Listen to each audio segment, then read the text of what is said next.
The Guide Dogs for the Blind Association holds the Guinness World Records title for the most guide dogs trained by an organisation.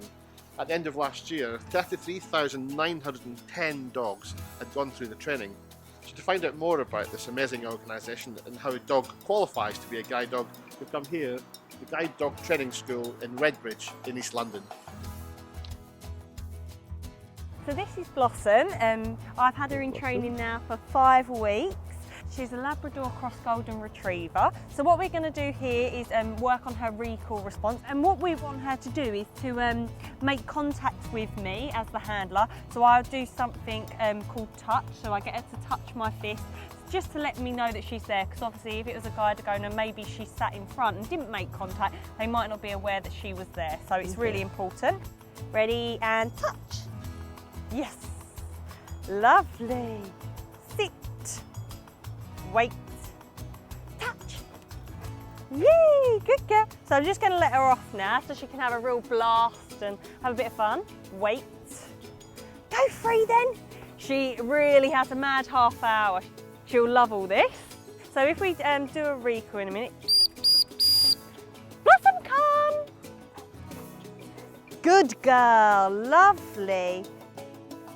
They all have their different personalities and stuff, but generally that they just real laid back sort of, but have that drive and that willingness to sort of do the work.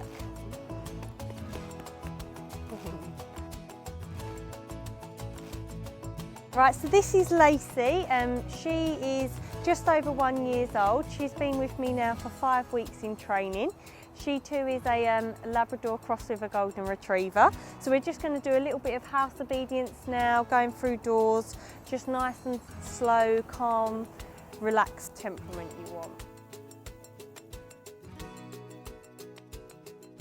So this is one of the training aids I use. This is clicker, so basically each time I click, just sort of like marks that very precise second for the dog so she knows that was the correct behaviour. If she was just about to sit, then I could click and then I follow it in with a treat, and then she starts pairing, oh, this noise means good things are coming, a lot better than if I was to just say well done or good. It's a lot more clearer for the dog. Oh.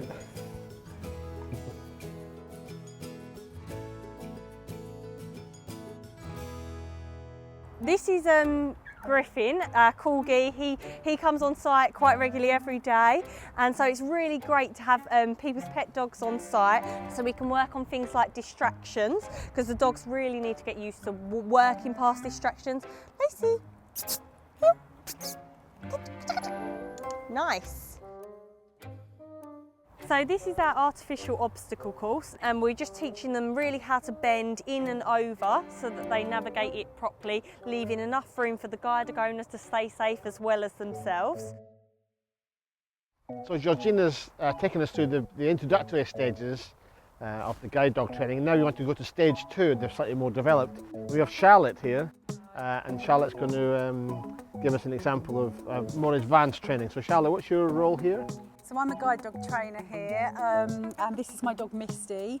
So Misty's slightly more advanced than Lacey. She's beyond 16 weeks, so she should know her stuff. She should be good on the obstacle course. So this is where we just start taking them through what we call development, and it's where we just start making things a little bit more difficult for the dog. So we have what we call ground obstacle. That's like where we put the cones flatter to the ground, and this would imitate if you were out in the natural environment. You saw like a hose pipe on the ground and things like that. We'll have open obstacles, which is where we've got a gap, testing the dog that they know the width, so obviously they've got to give enough room for themselves and the handler to get through. So we're just pushing them on a bit, making it a little bit more harder and dropping our support levels depending on how that particular dog is getting on in their training. Get straight. Yay, good girl. So we're here in an area called Haynell, and we're going to show you a blindfold walk. This is where I'm going to wear a blindfold, and we're testing the dog's knowledge. We usually do this when the dog is about 12 weeks into their early training, and it's a really good way for us handlers to see what needs working on or what the dog is doing well in. So how does the guide dog owner kind of know where they're going and what their route is?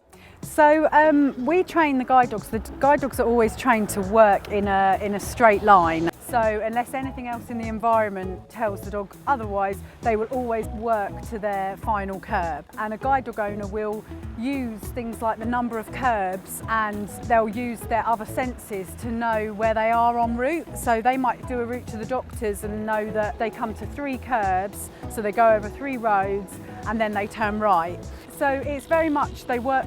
The guide dog owner and the dog work together as a partnership, so the guide dog owner does need to have a bit of knowledge of their route and their orientation. With traffic, a guide dog owner might be going forward, forward, and if a car's coming, the dog won't move.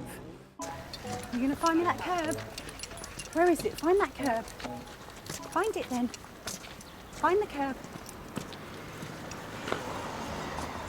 Ah, well done, Misty. Good girl. Georgina, thank you so much for allowing us to spend the day here in the Guide Dog Training School. It's been an absolute pleasure. I'm very pleased to confirm that the Guide Dogs for the Blind Association is the official Guinness World Records title holder for the most dogs trained by a Guide Dog Association. So you are officially amazing. There's your very official certificate to confirm it. Thank you so much. No, thank you.